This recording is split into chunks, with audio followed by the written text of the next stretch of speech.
Assalamualaikum warahmatullahi wabarakatuh. Alhamdulillahirabbil alamin wa binastain ala umurnya wadin. Wassalatu wassalamu ala asyrofil anbiya'i mursalin wa ala sahbihi ajmain. Assalatu wassalamu ala sayyidi ya Rasulullah subhanahu wa Alhamdulillah la nikmatul Islam wal iman wa kafa bima minima. Sob, ini ada yang nanya dari Primayo ke komen IG saya ya. Om, panggil saya Cap jangan Om. Di SKD saya dipanggil Cap aja Captain ini. Saya mau tanya, ada kawan saya kredit mobil baru dibayar 1 bulan angsuran, kemudian mobil tersebut hilang. Nah, ini nyerempet gitu, antara penggelapan atau kehilangan atau kemalingan gitu. Jadi baru 1 bulan hilang, kan kasihan krediturnya gitu. Jadi hilang. Kemudian mobil itu hilang dipinjam orang. Apakah teman saya tersebut dapat dipidanakan oleh pihak leasing atau tidak? Itu tergantung gitu. Jadi kalau ada niat, ntar dulu ya, kalau ada niat segala macam-macam itu biar ranah polisi aja gitu. Bisa aja kepidana, bisa juga tidak gitu. Tapi kalau memang kehilangan ya ini enggak juga gitu. Sementara mau buat surat kehilangan, polisi minta STNK dan kunci mobil pasti. Karena polisi harus yakin dulu, karena polisi tahu gitu. Itu penggelapan apa kehilangan gitu, dan itu harus dilidik gitu. Sedangkan STNK dan kunci dibawa mobil oleh pelaku, itu gimana Om solusinya? Nah, saya nggak ngerti nih maksudnya. Dibawa pelaku oleh temennya Anda atau pencurinya gitu, atau gimana gitu. Jadi Anda harus bedakan juga antara kehilangan dan penggelapan gitu. Jadi beda sob ini ya kasusnya gitu. Jadi kalau kehilangan udah jelas ya. Jadi gini loh. Kalau kehilangan atau pencurian itu pasti tanpa izin yang punya gitu. Jadi tanpa izin Anda atau siapapun gitu. Tapi kalau penggelapan atau seizin pasti kesepakatan orangnya. Dan itu bedanya gitu. Jadi mobil kita dibawa teman kita tiba-tiba di mall atau gimana pun tiba-tiba kehilangan gitu. Nah, itu berarti pencurian, dicuri oleh orang gitu.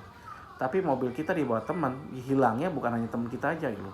Tapi kuncinya dibawa, STNK dibawa, berarti itu penggelapan gitu. Jadi mobil kita pasti dengan izin kita gitu, tapi nggak balik-balik lagi, itu namanya penggelapan. Jadi itu bedanya. Terus jadi kalau mobil dibawa orang lain atau diambil oleh orang tanpa sepengetahuan pemilik kendaraan itu termasuk pencurian, itu dijamin sob. Tapi penggelapan itu biasanya tidak dijamin oleh si asuransi itu. Terus gimana solusinya gitu? Apakah itu kalau solusi ketika barang yang kita dianggunkan dijaminkan itu hilang, terus apakah ada konsekuensi apapun gitu? Ada beberapa hal gitu. Jadi kalau seandainya tadi tetap Anda harus buat laporan ke polisi segala macam-macam, karena ini kan ceritanya saya nggak ngerti, teman Anda lagi. Harusnya temannya sendiri yang WA ke saya tuh komen segala macam, ceritakan lengkap dulu. Di situ kalau bisa kalau lapor ke polisi buatin kronologi kejadian. Kalau bisa bawa saksi gitu. Jadi ketika dipinjam ada saksinya apa enggak gitu. Jadi kan penting bagi polisi untuk melidik seperti itu gitu. Jadi buatin ceritakan kronologi kejadiannya seperti apa bla bla bla bla. Anda juga lakukan pemblokiran surat-surat STNK gitu. Jadi blokir surat-surat segala macam-macam ke polisi, tanyakan aja bagaimana cara blokirnya gitu. Terus apakah itu nanti suatu saat masuk ke ini tergantung. Jadi kalau pidana itu kan harus ada niat dulu gitu. Ada niat, polisi kan nyari gitu. Kalau Anda memang tidak salah, temannya Anda ya tidak bakal kena pidana. Tapi kalau salah bisa masuk gitu. Tapi kalau perikatan itu hilang, jaminannya apa Anda terhapus apa enggak? Kalau menurut pasal 1381 KUH Perdata yang mengetahui tentang hapusnya perikatan, yaitu salah satunya perikatan hapus karena penolakan pembayaran tunai, diikuti dengan penyimpanan atau penitipan karena pembaharuan hutang, karena penjumpaaan hutang atau kompensasi, karena pencabutan hutang, karena pembebasan hutang, karena musnahnya barang yang terhutang. Itu ada tutur. Karena kebatalan atau karena pembatalan karena berlakunya suatu syarat pembatalan bla bla bla. Terus kalau untuk musnahnya barang yang terhutang menurut pasal 1444 KUH Perdata, yaitu di barang tertentu yang menjadi pokok tujuan musnah tidak dapat diperdagangkan atau hilang hingga tidak diketahui sama sekali apakah barang itu masih ada atau tidak, maka hapuslah perikatannya asal barang itu musnah atau hilang di luar kesalahan debitur. Jadi kalau bukan hilang kesalahannya Anda ya dihapus gitu. Terus solusinya gimana? Ada beberapa solusi ya. Ada sahabat saya menggunakan jasa mata elang gitu. Tapi mungkin memang ada kompensasi, ada biaya kalau ditemukan berapa duit tuh. Karena dia punya petugas lapangan gitu.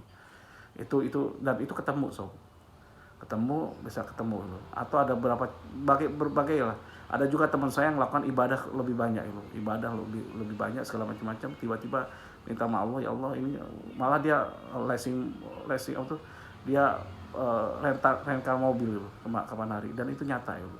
Dan hilangnya bukan bukan satu, banyak so, hampir 3 atau berapa gitu. Dan ternyata alhamdulillah bisa kembali satu-satu meskipun butuh waktu gitu. Tapi dengan leasing dia cerita dulu dengan leasingnya, mobilnya hilang, jadi leasing ikut nyariin, dia bayar semampunya, itu tergantung negosiasinya. Terus ada juga yang lakukan seperti itu tapi dia melakukan negosiasi gitu, negosiasi dengan si leasingnya gitu. Jadi dia ceritakan kronologi, dia udah buat laporan polisinya seperti ini, bla bla bla, datang ke polisi bareng-bareng, segala macam-macam, leasing keberatan segala macam, itu negosiasi. Dan bayar sesuai dengan kemampuannya Anda, negosiasi dengan si kreditur atau leasingnya. Jadi seperti itu. Jadi buka pintu negosiasi, karena ini kehilangan itu kan di luar kemampuan saudara, teman-teman Anda gitu, di luar dia. Kalau memang ada indikasi ternyata Anda memang teman Anda itu atas persetujuannya atau indikasi penggelapan, karena niatnya memang ada niat untuk gelapin segala macam-macam, itu lain ceritanya, bisa masuk pidana. Kalau bisa urusan hutang piutang tetap dibawa di jalur perdata itu, dan jangan ada niat untuk coba-coba untuk melakukan penggelapan atau yang lainnya, karena konsekuensinya kalau udah pidana susah sok. Kalau perdata tidak ada urusan polisi, tidak ada urusan dengan penjara gitu. Tapi kalau pidana bisa ada urusan ke sana gitu. Itu tergantung, karena pertanyaan tadi saya belum jelas benar kronologi kejadiannya, dan bukan orang yang cerita, ya saya hanya jauh semampunya saya gitu. Kalau salah pasti jawaban saya banyak salahnya, kalau kurang sekarang pasti banyak kurangnya, karena memang saya manusia yang banyak kekurangan. Wallahu a'lam bishawab. Wassalamualaikum warahmatullahi wabarakatuh.